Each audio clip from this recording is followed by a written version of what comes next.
What I want to say is, from a national security perspective, what can we realistically hope that energy policy will allow us to do in the next 1 to 2 decades to give us a little bit more of an ability to distance ourselves from the turbulence and the troubles of the Middle East region in particular? To what extent can we increase our own options for national security by mitigating our dependence on foreign oil? I'm struck by the fact, along the line of prices, Dean talked about finding a deal saving 20 cents a gallon, but I think all of you know that at a time when we're importing more than 12 million barrels of oil a day, if you do the math, 12 million times $85 a barrel, we as a nation are importing more than $1 billion of oil a day. So the economics of this, that math I can do. I'm not enough of an expert on energy to do much more than that, but $1 billion a day is staggering. On top of that, I'm not even talking about the amount of money we spend in military preparation to have a capacity to help stabilize the Persian Gulf. And of course, I'm not even mentioning the ongoing daily cost of operations in Iraq. If you add those two things together, estimates vary, but that's roughly another $500 million a day. So our energy habit, by this very crude math, is $1 billion a day worth of imports and $500 million a day worth of military expenditure in one form or another.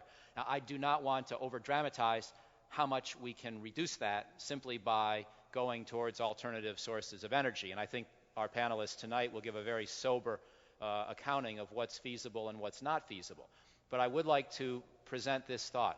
Wouldn't it be nice if, in a current standoff with Iran, which produces about 4 million barrels of oil a day, roughly 5% of the world's total, wouldn't it be nice if we, the world, had the capacity to tell Iran, we're not going to import your oil anymore until you stop trying to build nuclear weapons and supporting terrorists and shipping weapons into Iraq that are killing 1 to 2 Americans a day on average?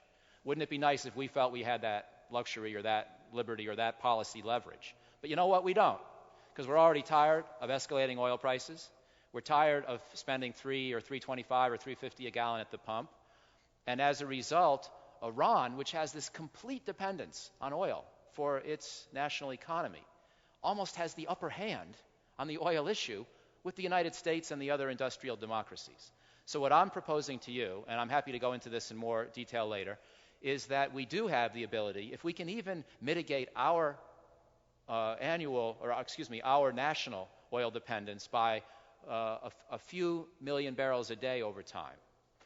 And if other Western industrial economies, and China and Russia and India can do the same collectively, if we can do that, we begin to have a world in which a crisis in the Middle East does not have to present us with the options of doing virtually nothing or doing a bombing campaign, that we actually can use economics as leverage to help our national security, rather than to have President Ahmadinejad or whoever else your favorite dictator of the day may be in that region or elsewhere with the upper hand over us.